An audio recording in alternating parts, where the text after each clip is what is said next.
नमस्कार मित्रों, आपका हमारे चैनल स्टेनोग्राफर गुरुजी में बहुत बहुत स्वागत है। आज के डिक्टेशन की गति 100 शब्द प्रति मिनट होगी। डिक्टेशन स्टार्ट करते हैं 5 सेकंड बाद। स्टार्ट।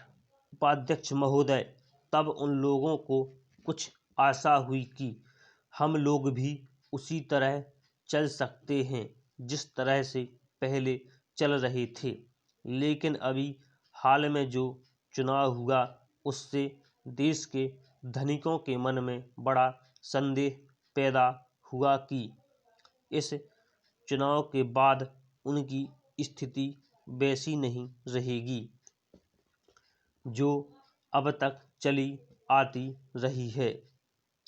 गरीबों और अमीरों के बीच में अब तक जो बहुत बड़ा अंतर चला आ रहा था, उसको अब तेजी से दूर करने का प्रयत्न किया जाएगा। श्रीमान, मैं आपका बहुत ही आभारी हूँ जो आपने सदन में चालू वर्ष के बजट पर अपने विचार प्रकट करने का अवसर दिया है। मैं इस बजट का समर्थन करना चाहता हूँ। श्रीमान, मैं सबसे पहले अपने दल के नेता प्रधानमंत्री को इस बात के लिए बधाई देना चाहता हूँ कि उनके नेतृत्व में देश में कांग्रेस दल को स्पष्ट बहुमत मिला और इसके फलस्वरूप यहाँ पर केंद्र में एक ऐसी सरकार का गठन हुआ जो कि देश में वास्तव में समाजवाद लाना चाहती है। मैं वित्त मंत्री जी को इस बात के लिए बधाई देना चाहता हूं कि लोकसभा के मध्यावधि चुनाव में जनता द्वारा कांग्रेस दल को जो आदेश दिया गया था उन्हें स्मरण है और वह तन मन धन से उसका पालन करना चाहते हैं।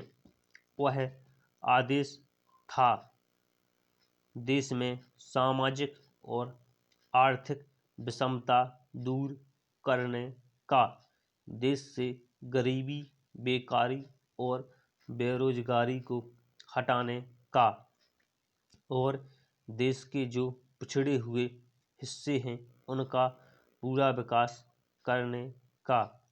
साथ ही साथ इस बात का भी आदेश था कि देश के अंदर इस प्रकार की सामाजिक और आर्थिक व्यवस्था पैदा की जाए जिसके अंतर्गत जनता शोषण से मुक्त हो सके।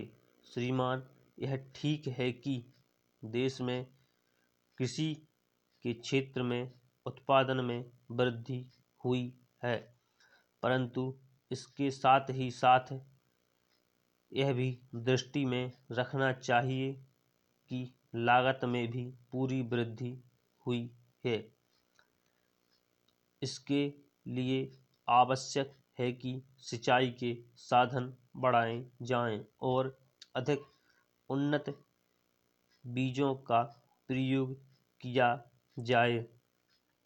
आज कृषकों को कृषि के यंत्र मिलने में बहुत कठिनाई हो रही है। जैसे छोटे छोटे ट्रैक्टरों का देश में बड़ा अभाव है। उनको बनाने के लिए शीघ्र नए कारखाने खोले जाएं, जिससे कृषकों को जल्द से जल्द ट्रैक्टर मिल सकें। देश तभी प्रगति करेगा, हमारा ऐसा विश्वास है। स्टॉप।